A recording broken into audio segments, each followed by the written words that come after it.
Buenos días a todos ustedes. Siguiendo este ciclo de debates en salud pública, hoy que está coordinando el profesor José María Martín Moreno, nuestro académico de número, hoy cierra ya realmente el ciclo que se hizo a lo largo de todo el año pasado, un tema que es el afrontamiento a la cronicidad y hacia una mejor atención integral y empoderamiento, para decirlo en castellano, ¿verdad? Porque el empowerment me suena muy inglés.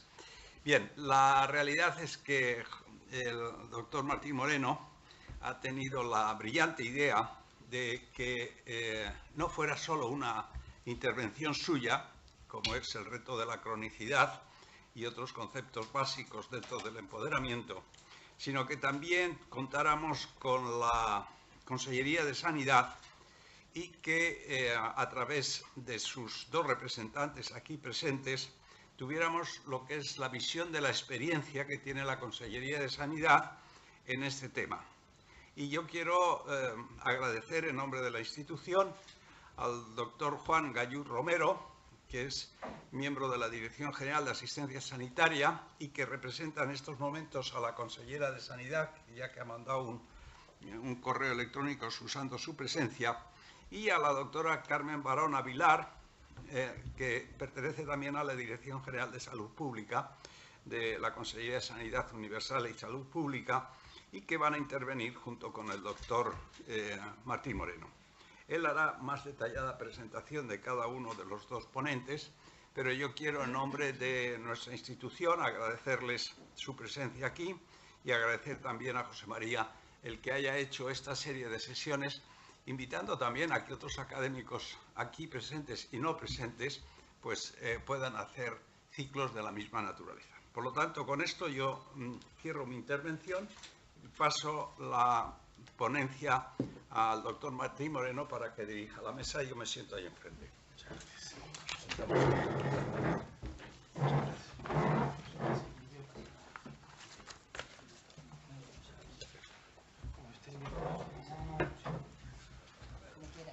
No, como estéis más.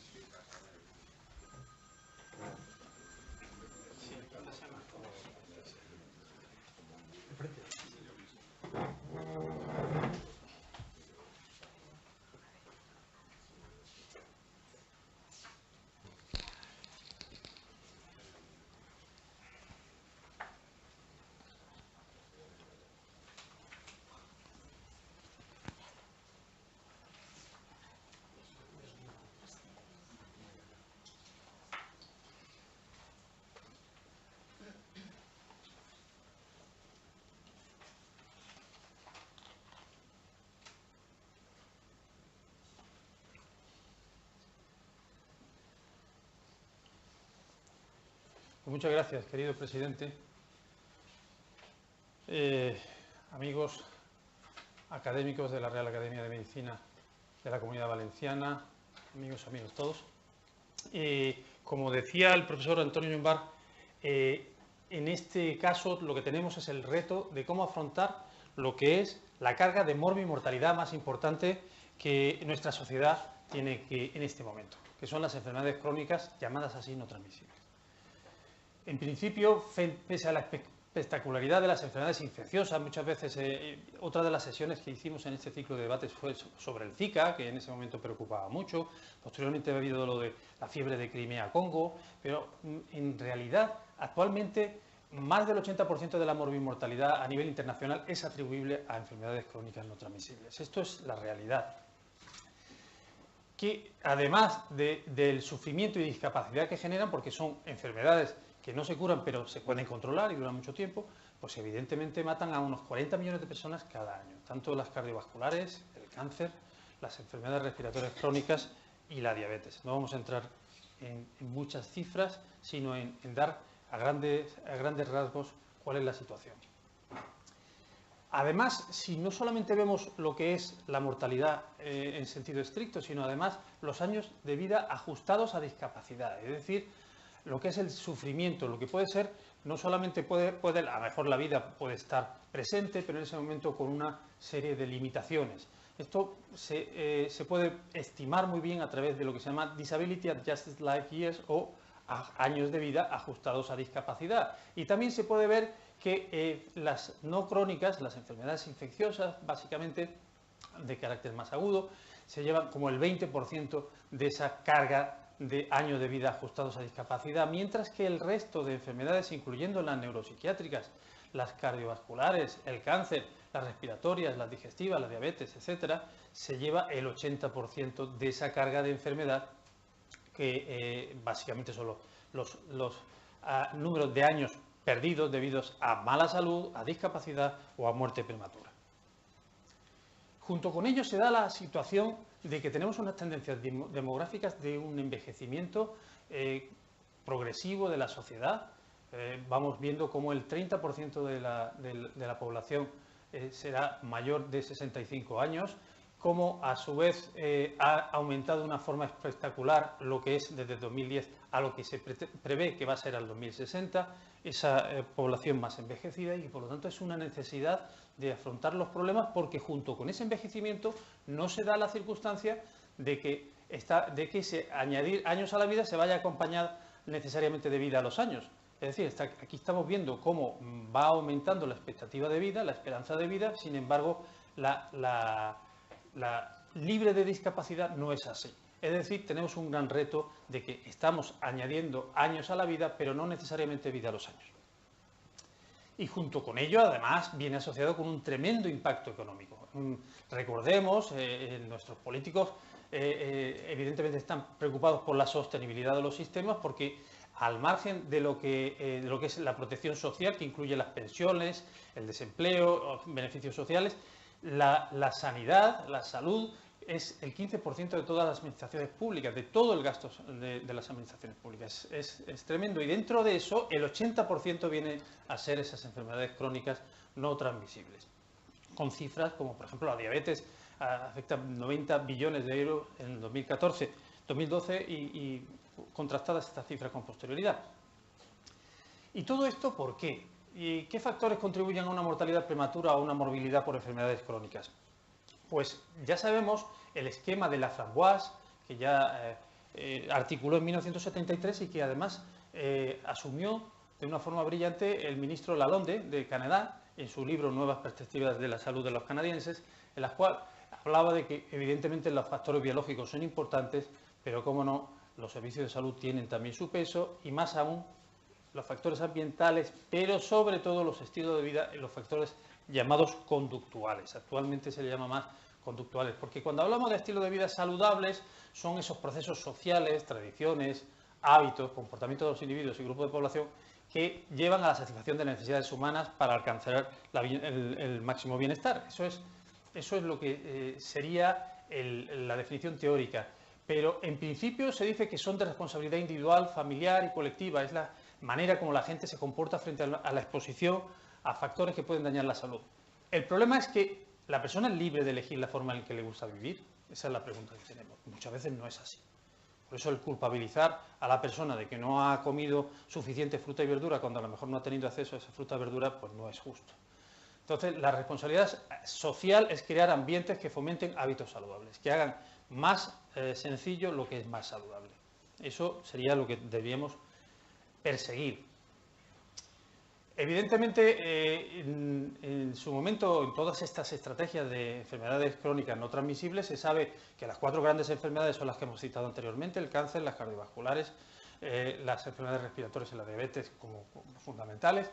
Y las 4 factores de riesgo fundamentales también están aquí, que es la alimentación inadecuada, poco sana, el sedentarismo e inactividad física, la ingesta de alcohol excesiva y, por supuesto, el tabaquismo. No vamos a entrar tampoco en las cifras, en la cantidad de personas que mueren directamente por el tabaco o por el sobrepeso, por la obesidad, que son claramente demostrables y objetivables. Pues, cuando tenemos esta situación, podemos tener un modelo tradicional en el cual podemos fijarnos en los factores biológicos, que son las condiciones necesarias y suficientes para el inicio de la enfermedad, o un modelo más amplio de biopsicosocial, en el cual decimos que cualquier enfermedad es el resultado de una interacción entre variables biológicas, psicológicas y sociales.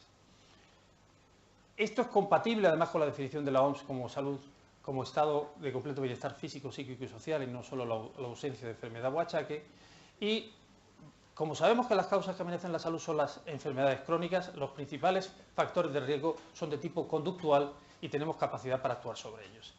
Y ahí es donde entra la posibilidad de que la persona pueda, digamos, tener más capacitación para afrontar los problemas que tiene que abordar en su vida. Para eso, lo primero que ha habido ha sido una serie de movimientos para promover la salud, los fundamentos de promoción de la salud. Hace exactamente 30 años que se hizo la Carta de Ottawa. La OMS y la Asociación Canadiense de Salud Pública estableció que lo que se pretende es proporcionar a la comunidad, a través de la promoción de la salud, proporcionar a la comunidad y a las personas que la componen los medios necesarios para mejorar su salud y para ejercer un mayor control sobre la misma. Luego ha habido una serie de conferencias internacionales de promoción de la salud, desde Adelaida, Sundsvall, Yakarta, México, Bangkok, Nairobi o Helsinki. Y sigue de una manera periódica este tipo de encuentros. ¿Qué es lo que hay en común en estas conferencias de promoción de la salud? ¿Qué tipo de cosas se han acordado? Pues se han acordado que debíamos tener unas estrategias para orientar las acciones consistentes en desarrollar aptitudes personales, competencias para la salud. Y ahí es donde vamos a entrar con el empoderamiento que hablaba también el profesor Joan Bars, que ahora veremos en un momento. Impulsar y reforzar la participación y la acción comunitaria. Desarrollar entornos favorables, lo que hemos dicho, para que una persona pueda tener unas conductas que sean saludables, tiene que tener un entorno que favorezca esas conductas. Reorientar los servicios de salud e impulsar acciones públicas saludables en todas las políticas. Esto cada vez más tiene además un fundamento científico, el intentar lo que se llama Health in All Policies, salud en todas las políticas, ver en urbanismo cómo se puede generar salud, ver cómo se puede generar salud en el trabajo, en la escuela, etc. Junto a ello está el paradigma de la salutogénesis, que básicamente fue un término propuesto por Aaron Antonovsky, que es un paradigma contrapuesto a patogénesis, o complementario, y se centra en aquello que constituye el potencial curativo de cada uno, no el potencial de enfermedad, sino lo que puede uno hacer por su salud, su fuerza de salud, la propia capacidad de generar salud, frente a lo que solo se concentra en la búsqueda de aquello capaz de enfermar a la persona, sea viral, bacteriano, inmunológico, lo que sea. Y el concepto este de empowerment, que traducido al castellano, al español como empoderamiento, no sé si está admitida, por cierto, la palabra por la Real Academia, pero en realidad se viene utilizando, sería también como esa capacitación de esa persona. Smackler, que fue el que, digamos, promovió también mucho el concepto, habla del sentido de comunidad entre los que participan en un proyecto, reducción del aislamiento y la soledad de los participantes, aprendizaje de capacidades para tomar decisiones, aumento de la autoridad y confianza, por supuesto, en la medida que una persona tiene más conciencia de sus capacidades, tiene más confianza en sí misma, comprensión de las propias situaciones personales, de grupos sociales que marginan y subordinan, creatividad para llevar a cabo actividades que resuelvan sus necesidades y desarrollo de valores y actitudes para la resolución de problemas. En definitiva, consiste en dar a esa persona esa capacidad para afrontar los retos que tiene por delante. Para eso ha habido muchos movimientos, muchas iniciativas, como la Red Europea de Escuelas Promotoras de Salud, que después se llama Red de Escuelas de Salud para Ciudadanos. Esto es del 2012, cuando se creó la Red de Escuelas de Salud para Ciudadanos, que básicamente el objetivo es promover, compartir y desarrollar instrumentos que faciliten el empoderamiento de la ciudadanía mediante la mejora de la capacitación en salud y la autogestión de la enfermedad. Hay nodos abiertos en las redes de escuelas de salud sobre alfabetización sanitaria, herramientas de ayuda a la toma de decisiones, autocuidados, seguridad del paciente, redes sociales, que están cada vez con más importancia, y la capacitación de profesionales sanitarios. También esto viene básicamente para los ciudadanos, para las personas, para que se capaciten para afrontar sus problemas, pero también los profesionales sanitarios que se acostumbren a trabajar más en esta relación más bidireccional. La red de escuelas de salud, pues hay ejemplos como en el País Vasco, en Cataluña, en Andalucía, la escuela gallega, en Murcia, en Cataluña, y por supuesto en la Comunidad Valenciana, y que por eso tenemos la suerte de contar con los doctores Gallud y Barona, que ahora van a presentarlo. En paralelo están todos los programas de pacientes expertos, que son de autogestión para las personas que viven con una enfermedad crónica y incrementando la confianza, su calidad de vida y a controlar la enfermedad con mayor eficacia. Básicamente ha habido muchos movimientos en ese sentido, incluso la Comunidad Valenciana entiendo que ha adaptado, por ejemplo, el de Stanford, el Chronic Disease Management Program, y este es un programa ya muy rodado, muy conocido y con resultados de éxito. Básicamente desde el año 2000, o sea, ya 15, 16 años trabajándose en esto, en los pacientes como socios, como partners en el manejo de las enfermedades crónicas. Una nueva era de oportunidades para el Servicio Nacional de Salud, en este caso no se refiere al Sistema Nacional de Salud español, sino es del British Medical Journal, al británico Liam Donaldson, que en ese momento era el Chief Medical Officer. Y la idea es que en realidad el 80% de los síntomas pueden ser autodiagnosticados y autotratados sin una ayuda profesional que se debería reservar a los cuidados profesionales en casos concretos. Es decir, los pacientes son los auténticos proveedores de cuidados médicos para sí mismos y para sus familias si están informados y están lo que se llama activados. ¿Y qué es eso cuáles son los niveles de activación? Pues una forma de sistematizarlo entre las diferentes alternativas sería empezar por hablar del nivel 1, en el que los pacientes no se sienten capaces de ejercer un rol activado en el cuidado de su salud, pero empiezan a tener al menos conciencia de que quieren hacer algo. El nivel 2, cuando no tienen conocimiento, ganan conocimiento de autoconfianza, pero todavía están en el proceso de ello. El nivel 3 es cuando ya empiezan a actuar, y eso lo podríamos ver de un ejemplo muy claro con la diabetes. En los cambios se aprenden a cuidarse. Y en el 4, los pacientes han incorporado nuevos hábitos y deben de aprender a mantenerlos. La verdad es que esa tendencia a tener una mayor activación reduce la inadecuada utilización de los servicios sanitarios y aumenta la capacidad del autocuidado y la mejora de los resultados de salud. Eso está bastante estudiado, como en este paper ya clásico la evidencia sugiere que un programa de autocontrol de enfermedades crónicas puede mejorar el estado de salud y reduce la hospitalización. Y de hecho, se ha visto en el paper sobre Beyond 50 Chronic Care que en realidad el paciente activo tiene menos reingreso hospitalario dentro de los 30 días desde el alta. Sufren menos errores médicos, que juntamente con el hecho de que sufre menos problemas de coordinación entre los diferentes sectores sanitarios. ¿Por qué? Porque precisamente como sabe del tema, como sabe hacer una interlocución válida, tiene mejor comunicación con los profesionales sanitarios, hace que haya menos errores. Y curiosamente, a su vez, esta persona que está activada, que minimiza los errores, que facilita la coordinación, que sufre menos errores médicos, está con mucha más confianza en el sistema sanitario. La pérdida de confianza es mucho menor comparada con los pacientes menos activos, que son todos los de este lado. Hay un trabajo, yo no voy a meterme en muchas profundidades, simplemente citarlo, de Ellen Nolte, del Observatorio Europeo de Sistemas Sanitarios, sobre la cronicidad en Europa y la respuesta en 12 países. Y es muy interesante, muy denso.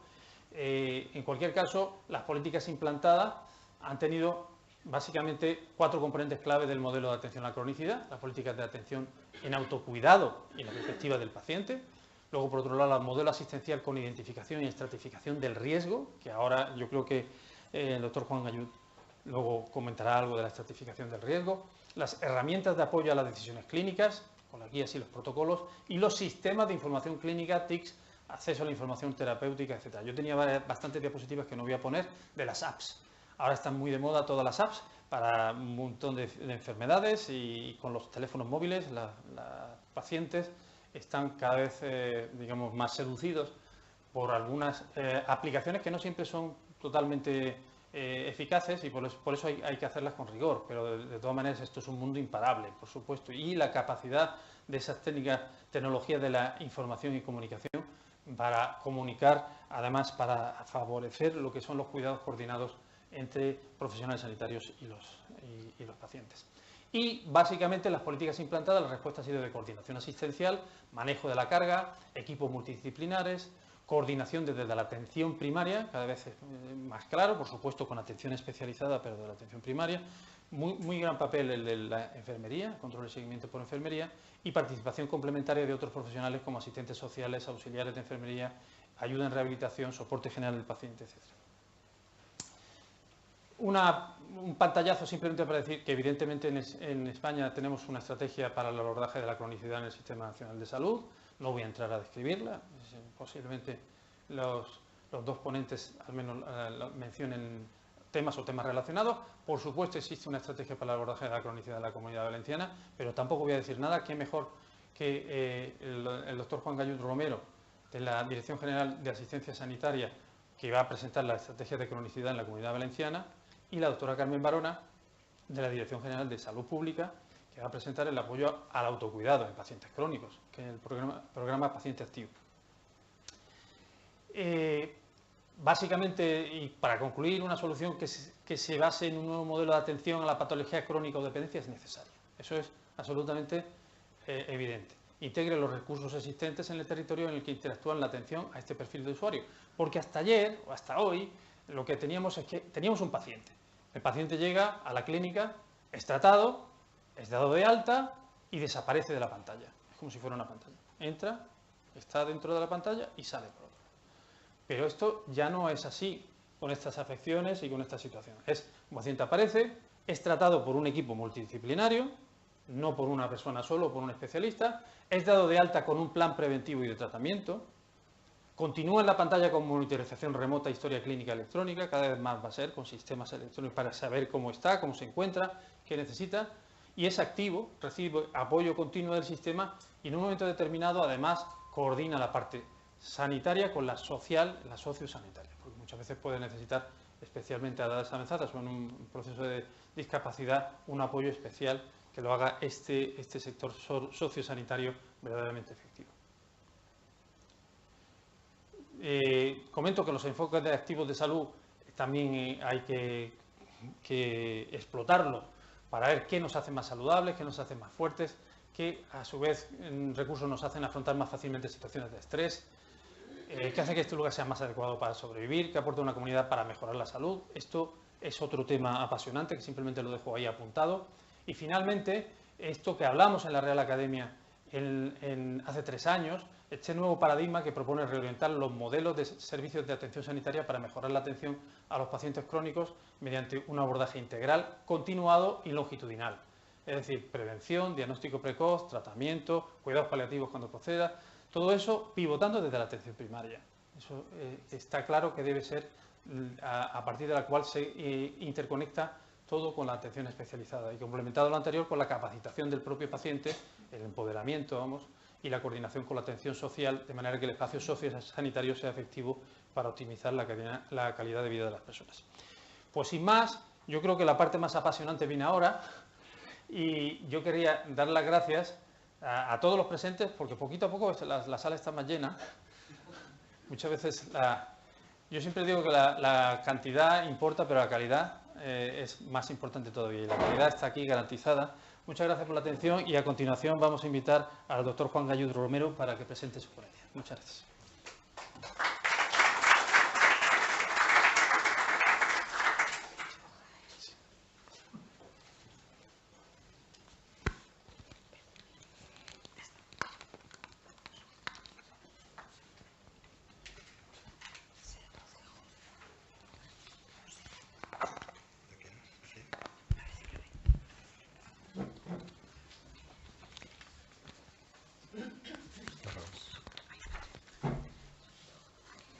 El doctor Juan Gallud es médico especialista en medicina preventiva y salud pública. Se especializó en París.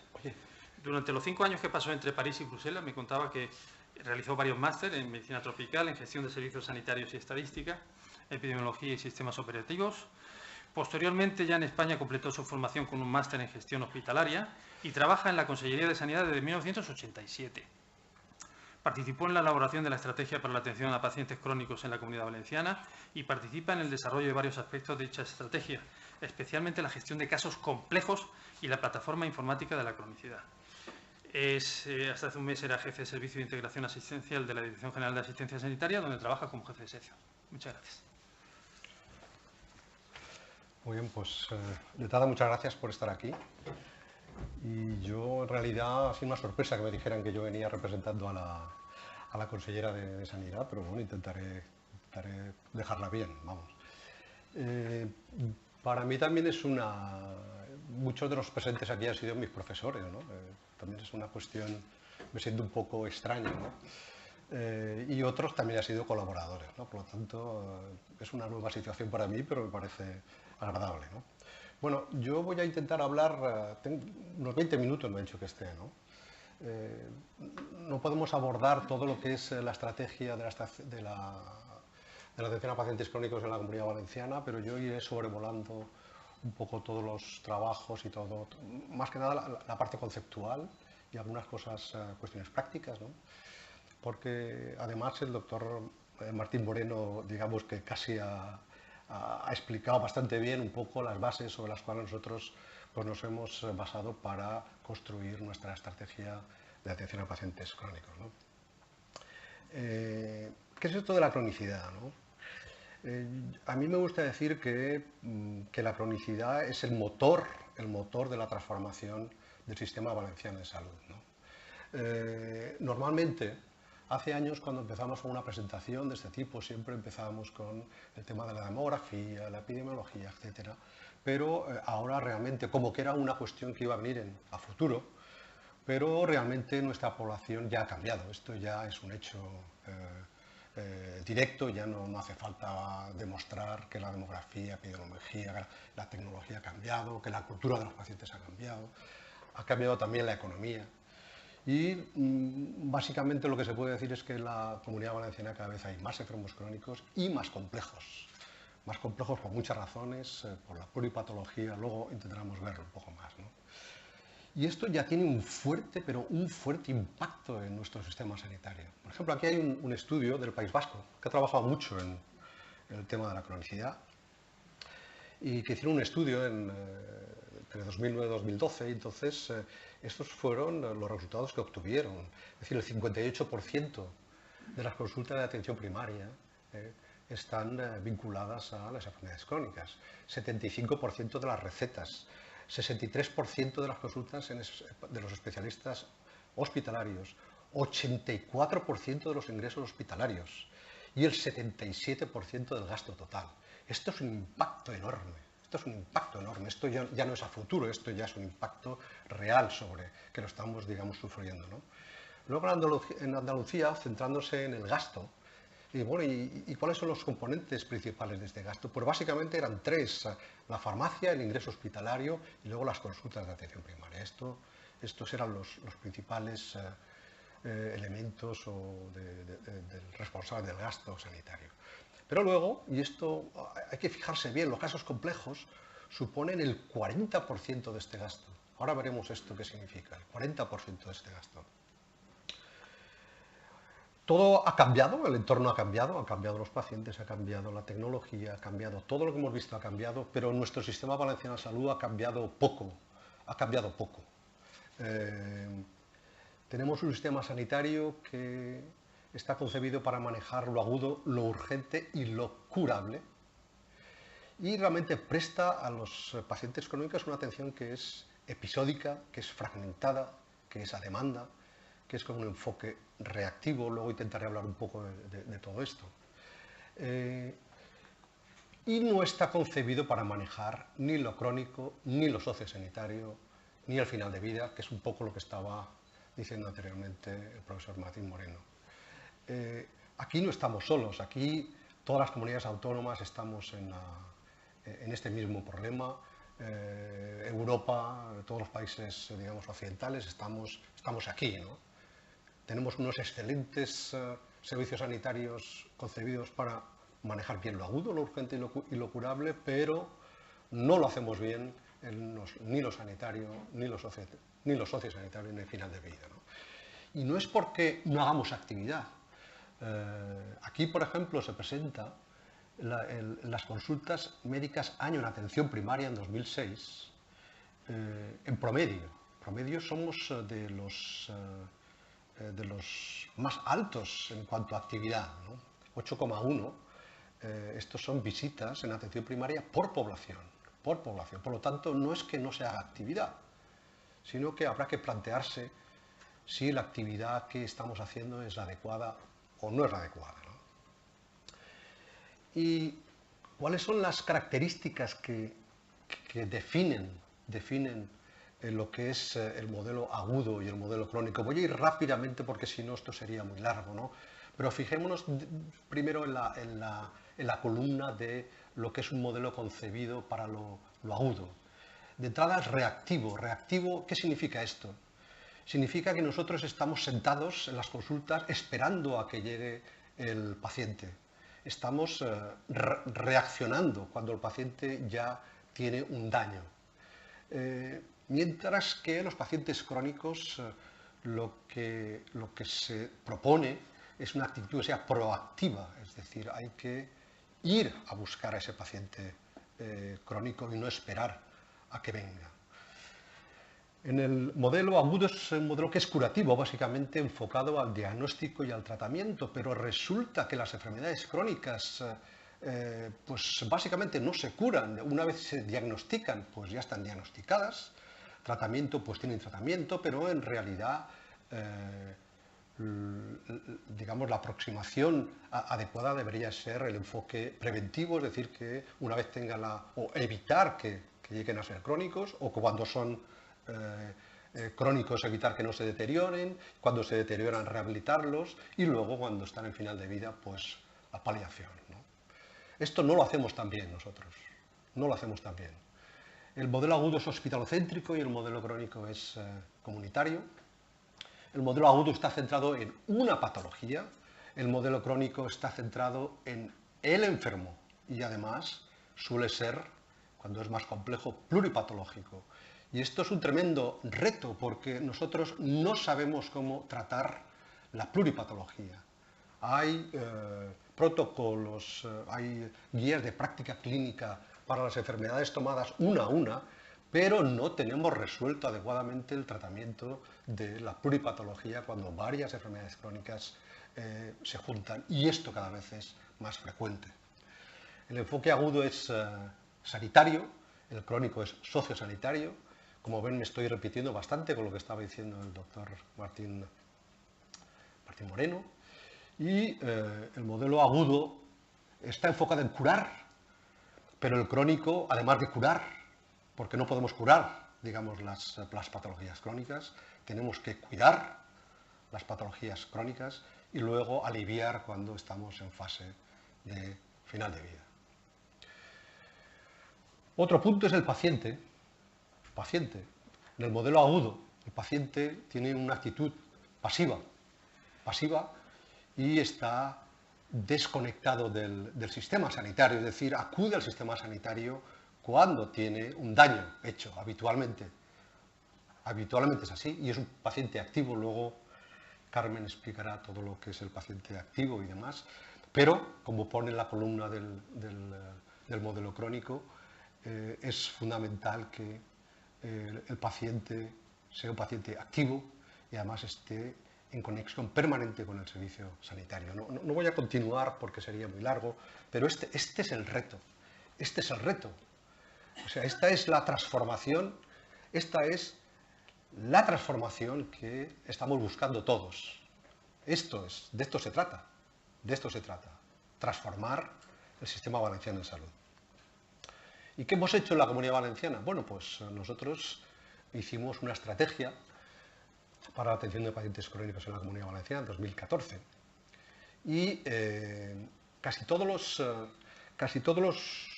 las estrategias nos hemos basado en dos modelos que curiosamente nacieron en California en el año 2002.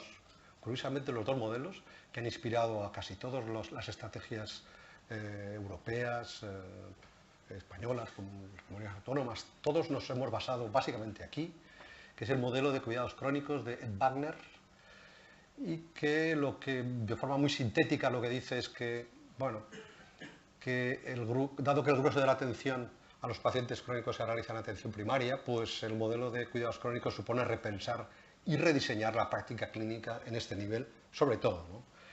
Él presenta este modelo que no voy a describirlo mucho porque es que casi lo ha descrito el doctor Martín Moreno.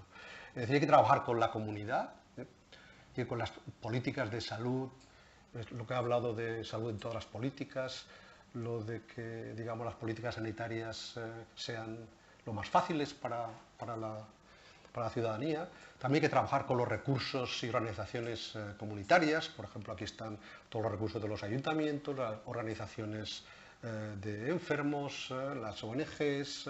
Hay un mundo con el que se puede trabajar en la comunidad. Luego habla también de que hay que trabajar con la organización del sistema de salud. Un poco lo ha dicho ya también anteriormente. El rediseño de los sistemas asistenciales, el apoyo a la toma de decisiones, que todo lo que es la protocolización, etcétera, mejorar los sistemas de información y luego lo que es muy importante, que es el apoyo a la toma de decisiones y el automanejo de las condiciones crónicas. Aquí estamos hablando precisamente del empoderamiento de los pacientes y también de los cuidadores y en general de la ciudadanía, ¿no? Esto es lo que básicamente son los sistemas sanitarios que trabajan de esta forma, pues consiguen que, digamos, pacientes y familiares, cuidadores, pues estén informados, luego hablará Carmen, y activos, espero que luego hablará Carmen de esto, pero también hace falta equipos que estén preparados y que sean proactivos, que no estén esperando, sino que vayan a buscar a los pacientes crónicos. En este caso, pues se producen interacciones proactivas, productivas y mejoran los resultados de la atención a los pacientes crónicos. Bueno, el segundo modelo es este modelo también californiano, que se llama la pirámide de Kaiser permanente. El nombre es un poco exótico, pero se llama así.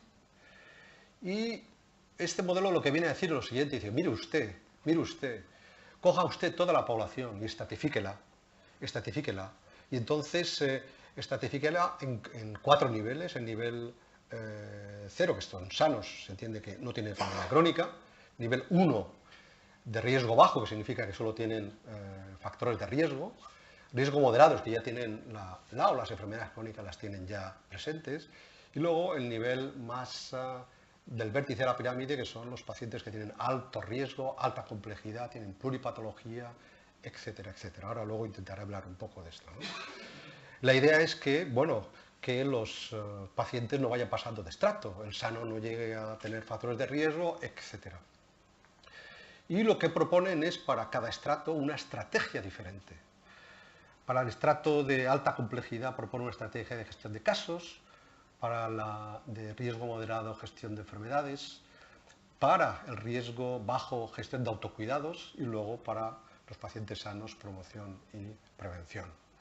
Pero también lo que hablan es que, digamos, el autocuidado es una estrategia transversal, que el autocuidado, aunque es la estrategia, vamos, privilegiada para el nivel 1, pero también es una estrategia que debe impregnar a todos los estratos, ¿no?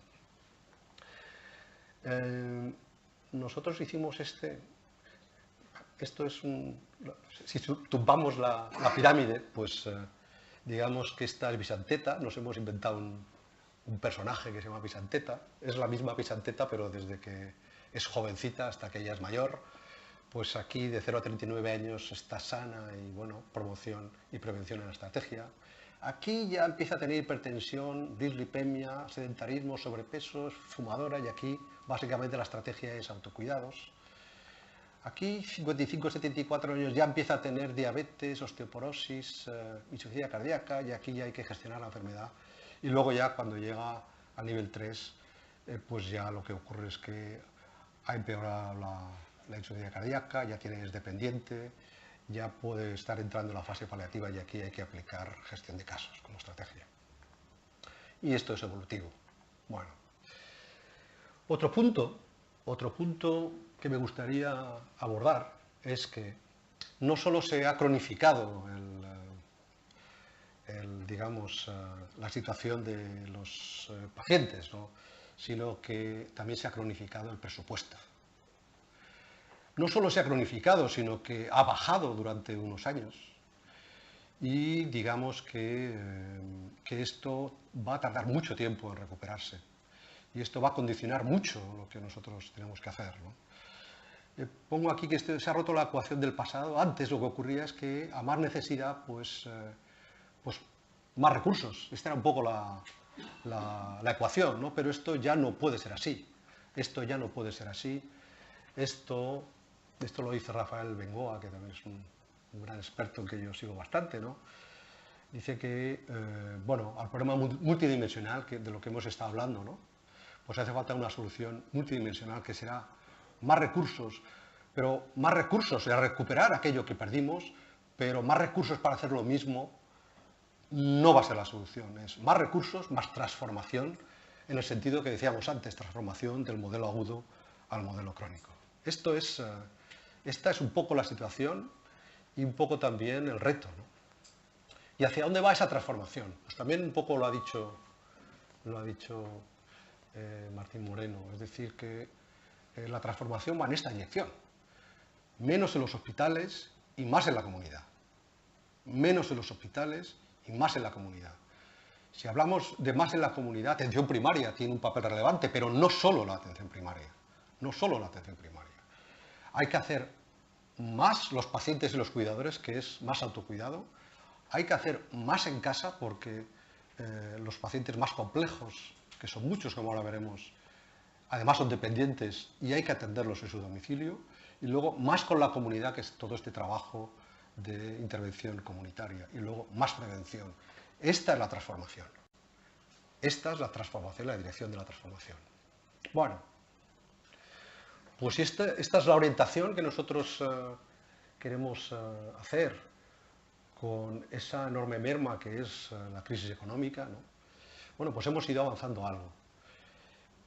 Una de las cosas que hemos adelantado es, por ejemplo, la estratificación. ¿Qué es esto de la estratificación? Nosotros lo que hemos hecho es que hay un programa que es americano también, que lee, en este momento lee cada mes 5 millones de historias clínicas, cada mes las lee y clasifica a cada uno de los pacientes, los clasifica mediante, se llama Clinical Risk Groups, y hay 9 niveles digamos, de estratos de complejidad y luego también en 6 niveles de gravedad. Bueno, luego nosotros además hemos hecho un trabajo de sobreestratificación sobre la primera y entonces los hemos dividido en los 4 estratos. De forma que, por ejemplo, los rojos son los rojos que están en el cuadro, ¿no? Bueno, ¿y cuántos hay? Pues bueno, estos son datos recientes de esta comunidad. Hay 134.843 pacientes en el nivel 3, el 2,87% de la población. El 12 y pico, 586 en el nivel 2, 34, aquí lo ven, 1.600.000 en el nivel 1, y la mitad de la población está sana, 2.350.000. Bueno, pero fíjense aquí, digamos, el potencial que tiene esto. Esta estratificación, nosotros una vez cada mes está hecha esta estratificación. Esto es un centro de salud y todos los médicos del centro de salud. Nosotros sabemos ya cada mes se ve el número de rojos, en este caso, de alta complejidad, que tiene cada cupo médico. Aquí primero hay 40, 61, etcétera, y aquellos que están etiquetados de paliativos, ¿no? Esto significa que cada equipo, cada médico puede listarse por colores todos sus 1.500 personas que están en su cupo.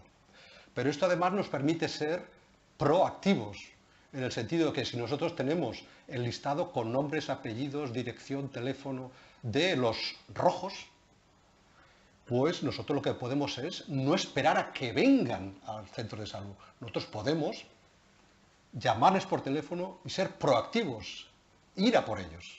Este es el concepto que es importante de esto, ¿no? ¿Y qué es esto de los casos complejos? Yo no sé si me paso de tiempo, yo no sé. Yendo a los casos complejos, empezando por la pirámide, porque luego iremos bajando. En la pirámide, ¿qué hay? Pues hay dos grupos de pacientes. Pacientes que le llamamos pacientes crónicos complejos y pacientes que requieren atención paliativa, que no son más que los que están en la fase previa y luego llegan a la fase de atención paliativa.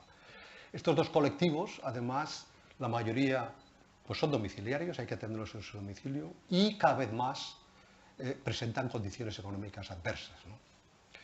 Y ojo que aparece un fenómeno nuevo, y es que 20 o más por ciento de todos los casos complejos están en las residencias asistidas. Y esto es un problema cada vez más importante porque tampoco tenemos resuelto, digamos, cómo atendemos adecuadamente a la gente que está en las residencias, ¿no? Este es un caso complejo, este es un caso real. Aquí está la medicación, aquí está la silla de ruedas, aquí está la cama articulada en el colchón antiescaras, aquí está la grúa, aquí está el oxígeno, aquí está el aspirador y el nebulizador. Esto están en los domicilios. No estamos hablando de... No hablamos de entelequias. Esto es lo que estamos atendiendo en los domicilios, ¿no? Por lo tanto, yo no sé, seguro que ustedes, algún familiar, alguno cercano tendrán que estén... Este es un caso extremo de complejidad, pero hay muchos de estos. Hay muchos, 134.000 en la Comunidad Valenciana, que los conocemos con nombres y apellidos.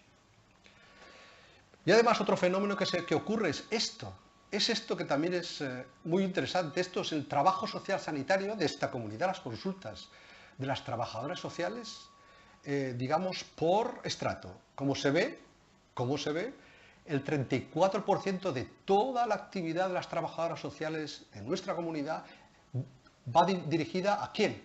A los casos complejos. Por lo tanto, se confirma que, digamos, que la multimorbilidad y la complejidad están fuertemente relacionadas con la necesidad de atención social y, por lo tanto, el abordaje tiene que ser dual. Tiene que ser sanitario y social.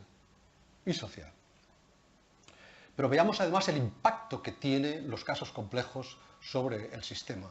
Habíamos visto que era el 2,8% de la población, son estos 134.000. Pues estos 134.000, estos son datos de la comunidad, esto no son datos teóricos, ni americanos, estos son de aquí. Este 2,8% es responsable del 19% del gasto farmacéutico ambulatorio, es decir, el de las oficinas de farmacia. Aquí no está incluido el gasto farmacéutico hospitalario. Es responsable del 8,1% de los contactos ambulatorios, tanto de primaria como de hospitalaria, porque en su mayoría son domiciliarios, ¿no? Pero fijémonos en las dos siguientes. Son responsables del 21,5% de todos los ingresos hospitalarios. El 2,8% es el 21,5%. Pero si además le añadimos el hospital a domicilio, que en esta comunidad es el hospital más grande, es el hospital a domicilio, pues, y la mayoría son casos complejos, supone que el 2,8% de la población consume casi el 29% de los ingresos hospitalarios. Bueno. Por lo tanto, los casos complejos son el 40% del gasto sanitario total. Nosotros, y creo que ya voy a ir acabando, una de las cosas que hemos diseñado es lo que llamamos un modelo de atención integrada de casos complejos, en los cuales, dado que la mayoría de casos complejos son domiciliarios, intentamos hacer un modelo integrado de todo lo que llamamos agentes que trabajan en el entorno domiciliario. Aquí vemos paciente, aquí los cuidadores, que son tremendamente importantes en los casos complejos, ocuparnos tanto del paciente como de los cuidadores. Aquí está el programa de atención domiciliaria que desarrolla los equipos de atención primaria, los servicios de urgencia extrahospitalarios, las unidades de hospital a domicilio. Aquí están unos nuevos perfiles de enfermería que se han creado, que son las enfermeras gestoras de casos comunitarias y las hospitalarias. También están aquí las trabajadoras sociales, las unidades básicas de rehabilitación y las unidades de salud mental. Todos, digamos, estos son, digamos, los más directamente implicados en el modelo, porque son los que trabajan a domicilio, pero luego también están todos los recursos, digamos, de un departamento, por ejemplo. Actualmente, este modelo está implantado en 17 departamentos. Hay 50 equipos de atención primaria que están implicados, 18 UHDs, hay 21 gestoras hospitalarias, 50 comunitarias, 71 en total, y más de 1.200.000 habitantes que tienen el servicio de este modelo, ¿no? Y con esto yo acabo. Muchas gracias.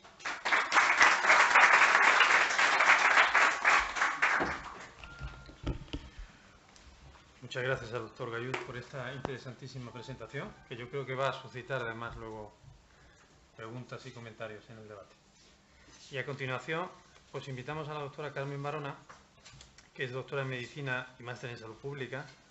Trabaja desde 1989 en la Dirección General de Salud Pública, colaborando en el desarrollo de estrategias y programas de promoción de la salud. Es miembro también del equipo de investigación de FISABIO en el área de desigualdades de salud y actualmente es jefa del Servicio del Plan de Salud, que ha coordinado además recientemente la elaboración del Plan de Salud de la Comunidad Valenciana, que se aprobó hace poquito, 2016-2020.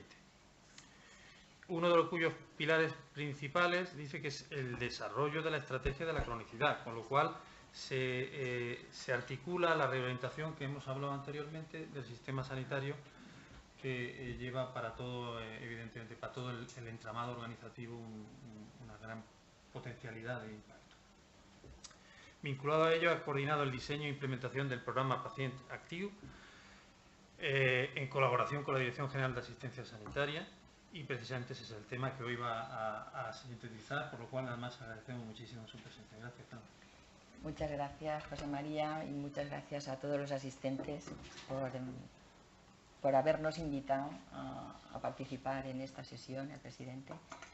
Y bueno, yo creo que en el contexto general de lo que es el marco de la cronicidad poco más voy a poder decir, porque mis predecesores han hecho una exposición excelente y bueno, creo que de lo que son los aspectos generales de la cronicidad no se puede añadir nada más. Sí que lo que quisiera yo es centrarme un poco más en la parte más pragmática de lo que es la base de la pirámide de... Ahora, sí, vale.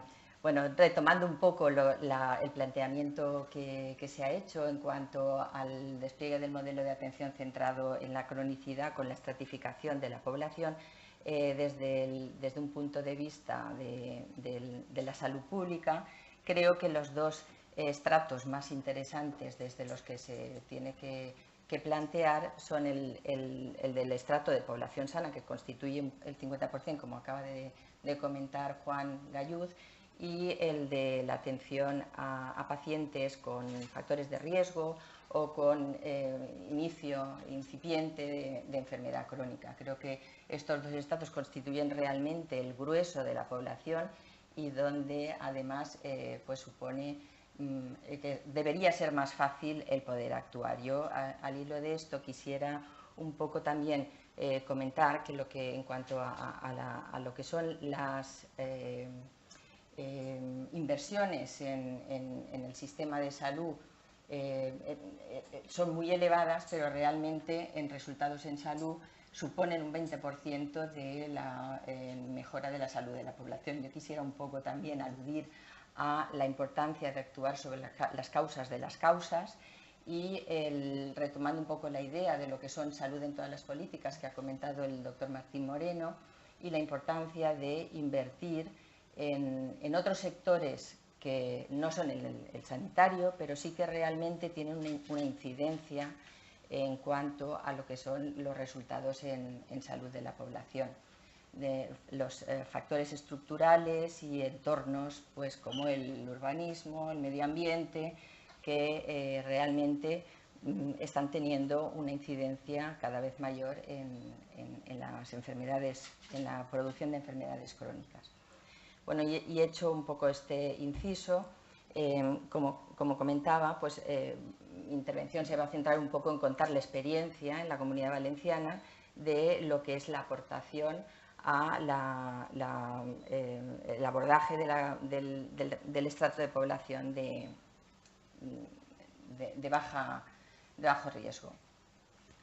Y realmente esto encaja perfectamente en la definición que ya a finales de los años 90 aparece en el Glosario de Promoción de Salud de la Organización Mundial de la Salud, y que hace referencia a lo que es la alfabetización en salud, que supone pues, proporcionar conocimientos, habilidades personales y confianza a las personas para que mejoren su salud personal y comunitaria mediante cambio en los estilos de vida y en las condiciones personales. Es ir un poco más allá de lo que es ser capaz de leer un folleto o de poder comunicarse con el profesional de la salud para pedir una cita a nivel sanitario. Supone pues, un empoderamiento para la salud mediante el acceso y la comprensión de la información sanitaria y la capacidad de las personas para poder utilizar esa información de manera eficaz. Otro concepto que está relacionado en el contexto en el que estamos abordando es el del autocuidado, que ya también se ha comentado aquí, y que supone la capacitación de las personas para manejarse en el día a día con las consecuencias que supone el tener una enfermedad crónica. Ya se ha comentado que el abordaje o el paradigma de las enfermedades agudas supone que las personas van a contactar con el profesional sanitario para solventar un problema puntual de salud, y aquello se queda pues, en un momento de contacto. La persona que tiene una patología crónica va a tener un contacto permanente con el sistema sanitario y va a tener una serie de citas programadas en las cuales se va a hacer un seguimiento de su enfermedad. Sin embargo, después va a volver a su casa y va a tener que seguir una vida cotidiana en la que va a tener que tomar decisiones a diario en relación con los cuidados de salud. Por lo tanto, digamos que el sistema sanitario tiene la responsabilidad de proporcionar o de facilitar la capacitación a las personas con enfermedades crónicas para mejorar ese autocuidado. Y eso pues, se puede hacer desde distintos enfoques o desde distintas maneras de abordar. Desde lo que es la educación para la salud individual en la consulta entre paciente y sanitario, pues que normalmente se centra pues, en proporcionar información terapéutica, del manejo de la medicación o de aportar consejos sobre estilos de vida, alimentación, ejercicio y demás. Existe otro modelo de educación para la salud grupal, que este modelo pues, está cada vez más prodigado en los centros de atención primaria, por ejemplo, con pacientes con patologías crónicas, por ejemplo, con diabetes, sería un poco el ejemplo claro, en donde el personal normalmente de enfermería pues, maneja grupos de pacientes con esa patología, y entonces en ese tipo de grupos se presta más a la interacción y digamos a una relación más bidireccional entre el profesional experto en los aspectos técnicos de la enfermedad y los pacientes que van, digamos, a informarse sobre cómo manejarla. Y después el tercer modelo, que también se ha comentado y que de alguna manera vamos a comentar cómo se ha desarrollado en la Comunidad Valenciana, pues es el modelo de educación entre iguales, de paciente a paciente, en donde ya no se trata tanto de transmitir conocimientos técnicos sobre la enfermedad, sino de compartir cómo llevar el día a día en el manejo de la enfermedad, es decir, compartir la experiencia de la enfermedad. ¿Por qué formar en autocuidados? Incidiendo en el planteamiento que ya se ha hecho previamente, pues de la necesidad de pasar de una situación pasiva a una situación activa y de que el sistema de salud pase de ser un sistema pasivo a proactivo, pues realmente es necesario que el paciente pase de desconocer, no ser consciente y no asumir, no decidir, seguir estrictamente instrucciones sin cuestionarse nada y no actuar por propia decisión, a convertirse en una persona que conoce, acepta, decide responsabilizarse, coopera y actúa en consecuencia. Este sería un poco un resumen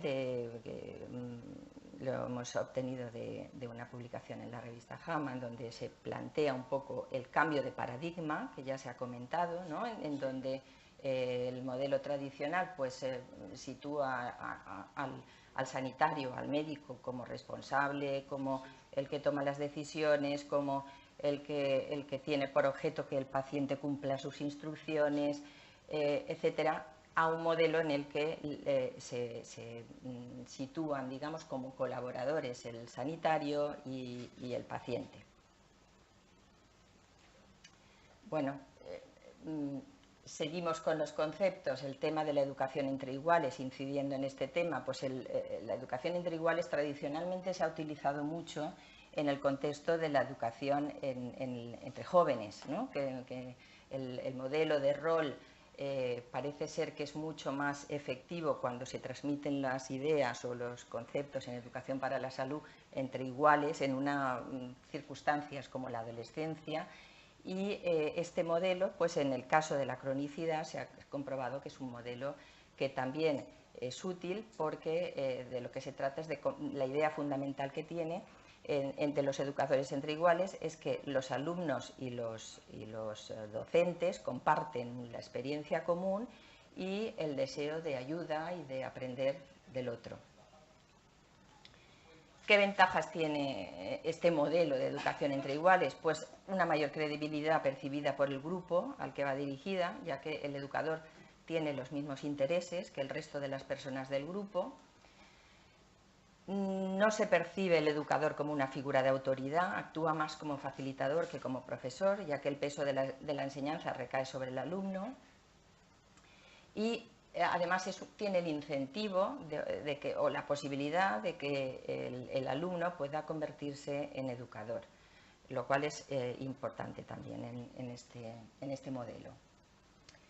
Bueno, también ya han aparecido en las intervenciones previas esta idea, ¿no? de cómo están estructuradas la educación en el autocuidado en España y cómo hay modelos ya en distintas comunidades autónomas que han planteado pues, de una forma arreglada la Escuela de Pacientes en Andalucía, por ejemplo, o el modelo de Cataluña de Pacient Expert, o de la Universidad de los Pacientes, que llevan funcionando ya, pues nos llevan bastantes años de adelanto, pero casi todos ellos tienen en común que tienen una metodología pues estructurada y que se basa en el modelo de paciente experto de la Universidad de Stanford, bien tomado de manera directa o bien adaptación a este modelo. Con esta perspectiva y un poco viendo cómo estaban estructurados estos programas en otras comunidades, pues en la Comunidad Valenciana nos lanzamos a la idea de poner en marcha el programa que hemos adaptado aquí como Pacient Actiu, como un programa de apoyo a las personas que viven con enfermedades crónicas y también a sus cuidadores o cuidadoras de pacientes dependientes para adquirir un mejor autocuidado en la salud. Este programa, como ya se ha comentado, pues está vinculado a la estrategia de cronicidad, también a la estrategia de envejecimiento activo, y está contemplado en el plan de salud como una forma, digamos, de facilitar la participación comunitaria y el empoderamiento de la población. Bueno, el fundamento del programa es un programa de educación entre iguales, paciente a paciente, que consiste en la práctica, en desarrollar talleres grupales impartidos por pacientes formados, que a su vez forman a otros pacientes o personas cuidadoras con el apoyo de personal sanitario. Los talleres se imparten en parejas entre un enfermero, enfermera y un paciente. Ambos previamente han pasado por un periodo de formación específico y se les ha dotado de la metodología y de las herramientas, con un programa totalmente cerrado y estructurado del que no se pueden salir ni una línea. Esta forma, como ya he presentado en una diapositiva anterior, no es digamos, excluyente ni independiente de otras formas, de que se puedan llevar a cabo otras formas de educación para la salud que complementan de alguna manera el tipo de información que se aporta, porque, como ya digo, los talleres no tienen el objetivo de proporcionar información concreta sobre la enfermedad, sino de que las personas adquieran habilidades para el manejo de los síntomas y, digamos, tengan capacidad de tomar decisiones sobre su salud. El papel de enfermería, como ya he comentado, es fundamental para el desarrollo del programa, pero también es necesaria la implicación del personal facultativo. Es necesario el referente normalmente de los pacientes, es un médico, que es quien le receta, que es quien le aconseja, y por tanto el personal de enfermería tiene, digamos, por su formación, tiene más habilidades a lo mejor para manejar grupos y para trabajar en temas de educación para la salud, pero la figura del facultativo o del especialista o de la atención primaria es fundamental para identificar a las personas que mejor se pueden beneficiar de este programa. Como ya he dicho, está basado en la metodología de la Universidad de Stanford, que es la principal referencia mundial en educación en autocuidados para personas no profesionales. Este modelo lo han utilizado no solamente otras comunidades autónomas, que son las que veis aquí, sino también lo ha utilizado el National Health Service como un modelo de todo el sistema nacional suyo. Se ha utilizado en Dinamarca, en Australia, en Japón, en China, Noruega, Canadá. Luego quiere decir que es un modelo que está suficientemente contrastado como para tener confianza en él, ¿no? Es importante decir que tienen un fundamento en la teoría cognitiva social de Albert Bandura, en la que las personas aprenden mediante la observación y el modelo del otro con el que se identifica. Y uno de los elementos básicos en los que se fundamenta el programa es la mejora de la autoeficacia. Es una dimensión que permite o que proporciona confianza a las personas para que sean capaces de llevar a cabo una conducta determinada y alcanzar un objetivo que se hayan propuesto. Esto influye en la habilidad que tienen las personas para superar las barreras al llevar a cabo esa conducta. No consiste en resolver un problema concreto, sino en aprender cómo resolverlo. Es la diferencia. Por lo tanto, esta autoeficacia es fundamental para cambiar comportamientos y hábitos, ya que refuerza la perseverancia en la autogestión de la salud y mejora la salud y el bienestar. Este es digamos, el elemento más importante que se trabaja a lo largo de todas las sesiones en las que consta el taller, en el tema de la autoeficacia. Bueno, existen en distintas revisiones de la evidencia, como las que he puesto aquí de la Cochrane Library y del CDC, en donde se avala, digamos, la eficacia que tienen estos programas de educación entre iguales en comparación con otros modelos de educación sanitaria, y cómo se observan las personas que acuden a estos talleres, pues que tienen buenos resultados en salud, en términos al acabar los talleres pues tienen una mayor energía, menor fatiga, mayor actividad física, mejores relaciones sociales y también con los profesionales de la salud, bienestar psicológico, mejora de la autoeficacia. También es importante, porque esto convence también a los sistemas sanitarios, ¿no?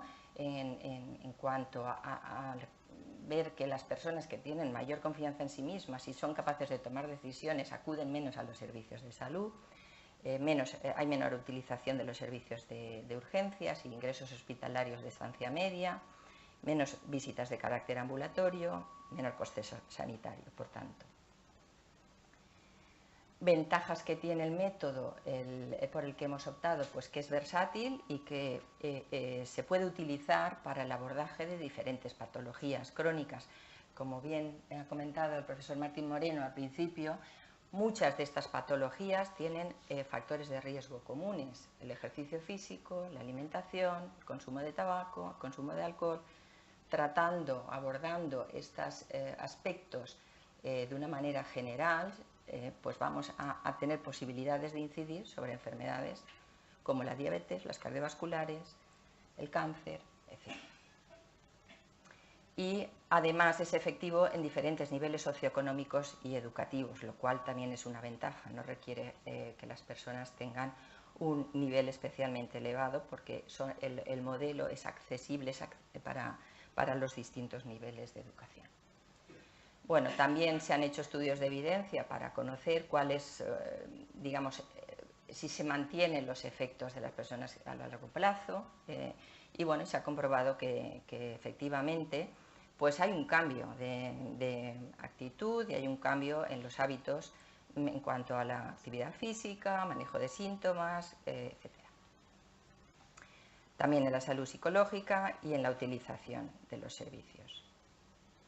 Aquí, bueno, en lo que es el acceso a la página web de la Universidad de Stanford, tienen pues recopilada toda la bibliografía que hay publicada sobre el modelo y sobre las distintas evaluaciones que se han hecho. La doctora Kate Lowry es la ideóloga de este modelo y, bueno, quien tenga interés en poder analizar qué repercusiones tiene en distintas patologías, por ejemplo, la salud mental o en problemas de artritis, puede perfectamente consultarlo en esta página web. Nosotros hemos formado a personas, a profesionales y pacientes, líderes del modelo, que se han formado en dos modelos de taller. El taller que hemos denominado, que se denomina Tomando Control de tu Salud, y el de manejo de diabetes. Digamos que son dos modelos diferentes. El primero es versátil, como bien he dicho, y sirve para, poner en marcha en distintas patologías que van desde las cardiovasculares, respiratorias, diabetes, dolor crónico y otras enfermedades físicas, mentales o de larga duración. Y también pues, es útil para las personas que cuidan a otras personas dependientes. Y como la diabetes mellitus tipo 2 es tan prevalente, hay otro taller que es específico para esta patología, para estos pacientes. No obstante, digamos que el contenido de los talleres es bastante similar en los dos tipos. ¿Y qué es lo que se trata en estos talleres? Pues técnicas de resolución de problemas, se plantea el establecimiento de objetivos individuales adaptados a cada situación, el manejo de emociones, frustración, fatiga, dolor, aislamiento. Se trata de profundizar en el conocimiento de la enfermedad, uso apropiado de medicamentos, ejercicio, técnicas de comunicación y elementos de nutrición. ¿Quién sería candidato? ¿Qué perfil tienen las personas que acuden a estos talleres? Pues una persona mayor de 18 años con al menos una enfermedad crónica, o bien que sea un cuidador principal, sanitario o no sanitario. Enfermedades, como ya he comentado, pues todo este listado que tenéis aquí. Tienen que tener un compromiso mínimo de acudir, porque si no la efectividad del taller no está garantizada, por lo tanto, disponibilidad de una tarde o de una mañana en función de cómo se planifiquen los talleres a la semana, para participar durante 6 semanas consecutivas. Es decir, que el taller dura 6 semanas consecutivas, un día a la semana, casi siempre el mismo día de la semana. Motivación y compromiso para acudir y motivación para cambiar su estado de salud. Es decir, si uno no tiene ningún interés en modificar, no va a ser efectivo, evidentemente. Por eso decíamos antes la importancia de que el profesional, de que el facultativo identifique a las personas que tengan motivación, que tengan capacidad y que vean que, digamos, van a sacar rentabilidad del taller. Bueno, aquí tenéis un poco el esquema del contenido de las distintas sesiones, más o menos resumido, en donde quería pues incidir en algunos aspectos como, por ejemplo, la alimentación, el ejercicio físico o la formulación de planes de acción, y el tema de compartir experiencia y resolución de problemas, que son los elementos, digamos, más potentes de estos talleres. Existe además un libro que sirve de guía y que, digamos, de apoyo para la persona que actúa como monitora. Los talleres tienen digamos, un componente eminentemente participativo, en donde uno de los aspectos más importantes para el trabajo de la dimensión de autoeficacia que comentaba es la realización de planes de acción, en donde cada semana las personas que acuden y que forman parte del grupo pues se plantean alcanzar pequeñas metas de mejora de su salud que comparten con el grupo y que al cabo de una semana comparten el grado de éxito que han tenido en el cambio que se ha producido. Por lo tanto, no pueden ser metas muy, digamos, muy utópicas o muy exageradas, sino que uno se plantea cosas pequeñitas pero con capacidad de poderlas alcanzar, lo cual, digamos, es la forma de trabajar la dimensión de autoeficacia. Además, pues se utiliza un lenguaje cercano y comprensible, no es un lenguaje técnico, como ya vengo comentando, y una de las fortalezas es que las cuestiones se debaten en el grupo y son los propios participantes los que dan ideas y los que aportan respuestas para intentar solventar lo que se plantea, los problemas que se le plantean al otro. Bien, bueno, aquí tenéis algunas de las dinámicas participativas, que consiste en la elaboración de menús saludables y la lectura de etiquetas con información nutricional, que es uno de los aspectos que más gustan a los pacientes, porque realmente no estamos acostumbrados nadie a leer las etiquetas de los productos que compramos, y esto yo creo que es una reflexión que deberíamos de hacer asiduamente con los pacientes. O bien digamos, la construcción de un plato saludable. Se trabaja la importancia de la actividad física en el marco de las enfermedades crónicas y la cronicidad, así como aspectos de relajación, respiración. Y bueno, un poco como resumen, son algunos de los resultados que hemos tenido en los 2 primeros años de implantación del programa, en el que han participado pues, alrededor de unas 400 pacientes, entre los que existe un predominio de mujeres más participativas, con una edad media de 62,6 años, aunque como pueden ver pues también hay una participación importante de personas de más de 65, 43%. Y lo que yo creo que es muy grato es ver también que se está llegando a los estratos de población más, digamos, con mayor, a lo mejor, necesidad de información o de educación sanitaria, que es la población con el nivel de estudios primarios. Yo creo que eso es una fortaleza de los resultados. Hacemos una evaluación, al inicio un pretest y un posttest, al inicio y al final, y además se pasa un cuestionario de valoración de la utilidad y satisfacción percibida.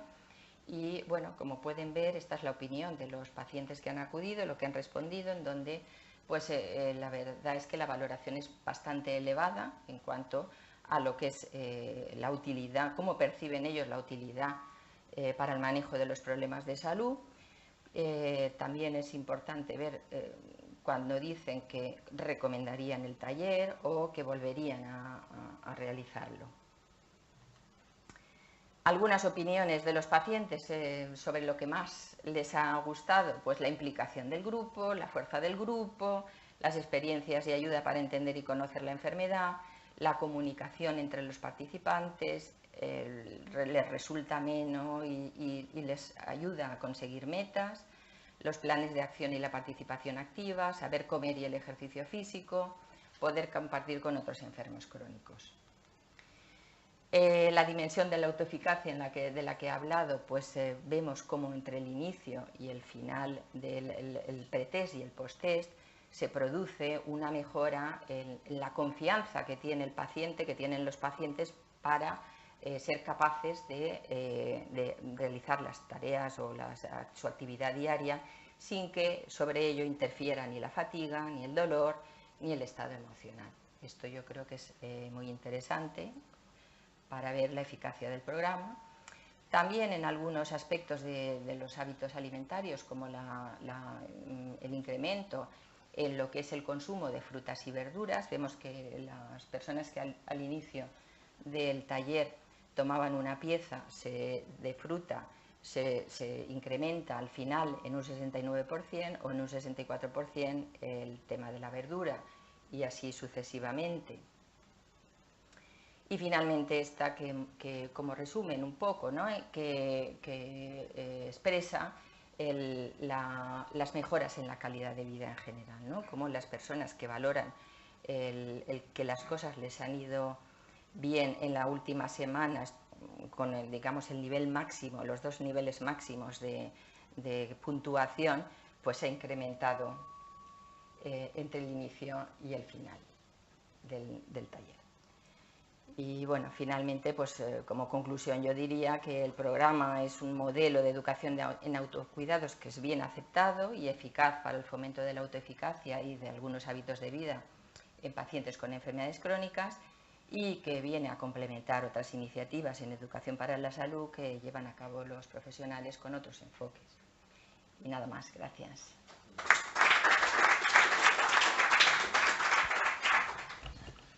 Muchas gracias a la doctora Carmen Barona. La hora que tenemos es con un poquito de presión, pero yo creo que merece la pena tener una oportunidad de debate, de intercambio de ideas. Moderado por nuestro presidente. Bueno, yo creo que la moderación debe seguir en manos tuyas, que has sido el que has, así que yo me uno a tu co-moderación. Muy bien, muchas gracias. Pues the floor is open. Sí, por favor. Bueno, en primer lugar me ha gustado mucho, todas las intervenciones. Y les doy la enhorabuena por la preocupación que tienen ustedes por los pacientes más o menos mayores y afectados de alguna enfermedad crónica, como puede ser el reumatismo, la diabetes, etcétera, etcétera. Yo tenía pues varias preguntas. ¿Qué tiene que ver todo el cuidado de estos pacientes con eso que llaman coaching? Es una pregunta. ¿La actividad física es más importante que la actividad mental o la actividad mental es más importante que la física? Y con respecto a la doctora Barona, ¿cuántos talleres tenemos aquí en Valencia? ¿Cuántos pacientes hay por taller? ¿Son todos homogéneos? Muchas gracias. Muchas gracias. Yo sugeriría que se dé la oportunidad de recoger varios comentarios y preguntas y luego respondemos nosotros, si les parece. ¿De acuerdo?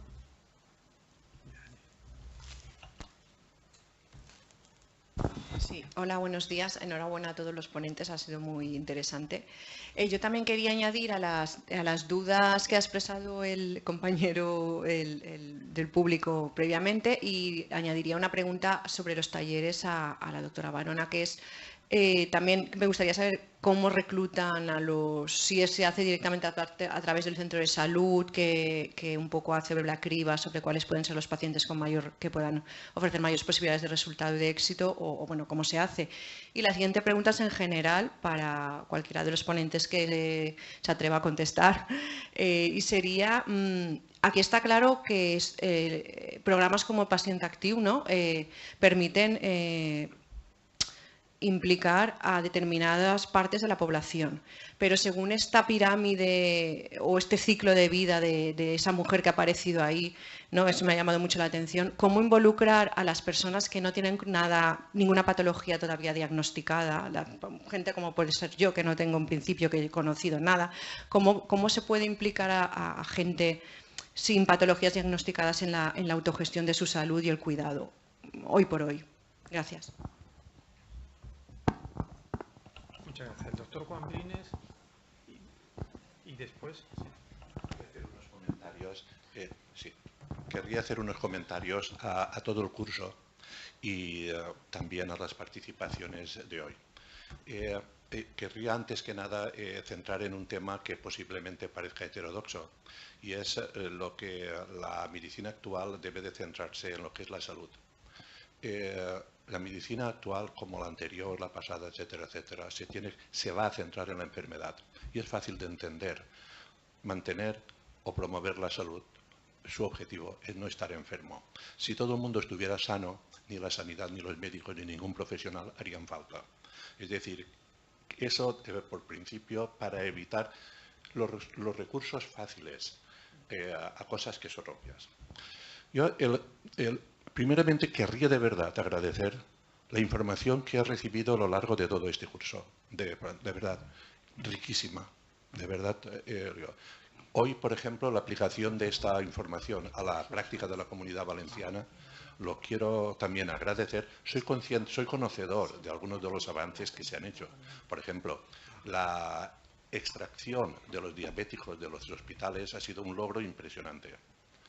Pero yo no creo que la situación actual con respecto a la asistencia a las enfermedades crónicas sea satisfactoria. Es más, creo que es bastante fácilmente mejorable.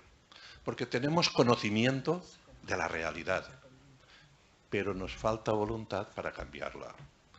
Se ha hecho una descripción de todas las enfermedades crónicas y de lo que se está haciendo. Y todo lo que se está haciendo y lo que se ha hecho a lo largo del curso ha sido básicamente una profilaxis terciaria. Yo no he visto que se hayan atacado las causas que nos permitieran retrasar estos problemas. No lo he visto a lo largo del curso, ni lo he visto ahora en el planteamiento de la Consellería de Sanidad. Las causas fundamentales que dan lugar a este tipo de afecciones, por cierto, sí que haría una pregunta muy concreta. ¿Por qué el término patología se está utilizando como sinónimo de enfermedad? ¿Por qué?